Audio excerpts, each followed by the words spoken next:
अब आए मोहम्मद इस्लाम जिंदा हो गए।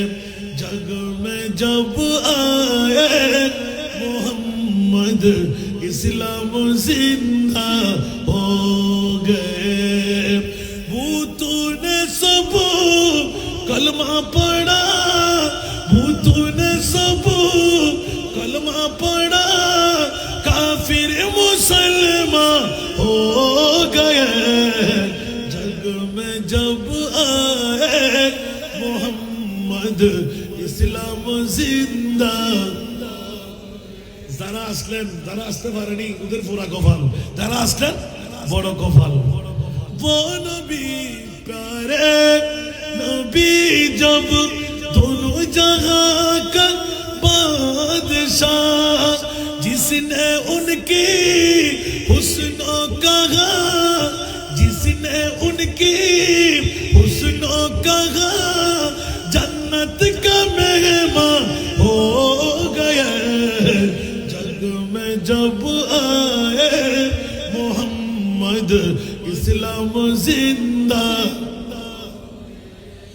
वो नबी प्यारे नबी महबूब है अल्लाह का। वो नबी प्यारे नबी जब महबूब है अल्लाह का, जिसने उन्हें पैदा किया, जिसने उन्हें पैदा किया, खुद वो भी शैदा हो गए। जग में जब आए मोहम्मद इस्लाम जिंदा हो गए। जग में जब आए मोहम्मद इस्लाम जिंदा। সার কথা কেন নিয়ে আসলাম?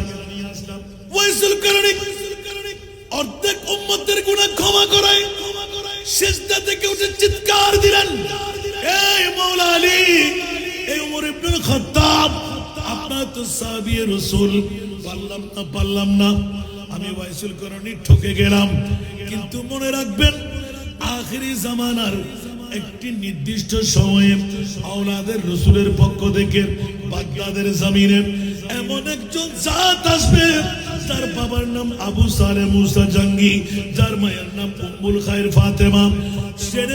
শুনে রাখুন আমি ওয়াইসুল কারণী অর্ধেক উম্মতের গুনাহ ক্ষমা করাইলাম। আর এমন রিয়াজত মুশাহিদা আমার আব্দুল কাদেরের হাতে থাকবে, যার পাওয়ার এত চলবে। আমার মুরিদ মাওলা অর্ধেক উম্মত বাকি গুনাহ আমার আব্দুল কাদের জিলানী ক্ষমা করায় নেবে। উচ্চ আওয়াজ দিয়ে বলবেন না সুবহানাল্লাহ। বাস্তব বাবারা, সময় একদম সংকীর্ণ, আমরা কম হলেও গম, ঠিক না? আশারের নামাজের পর অনেক মানুষ আসবে, ঠিক না? মাগরিবের নামাজের পরে এত মানুষ আমি আশাও করতে পারি না। আল্লাহ সবাইকে কবুল আর মঞ্জুর করুন। আরো জোরে বলতে হবে, কই যে গৌসে পাকের ইয়াদগারে দিলেন, যে গৌসে পাক অর্ধেক উম্মতের গুনাহ ক্ষমা করাইবেন, বাতিলরা কেউ করাইবে? এই কথা বাতিলরা বলবে? আজকে এই সুন্নি সম্মেলন ফতেহাবাদ বিশাল এই সুন্নি কনফারেন্স ছাড়া আর কেউ বলবে? আমি আমার নিজের অন্তঃস্থল থেকে মোবারকবাদ ধন্যবাদ দেব। একজন বাবা ভাই কি পাবো না?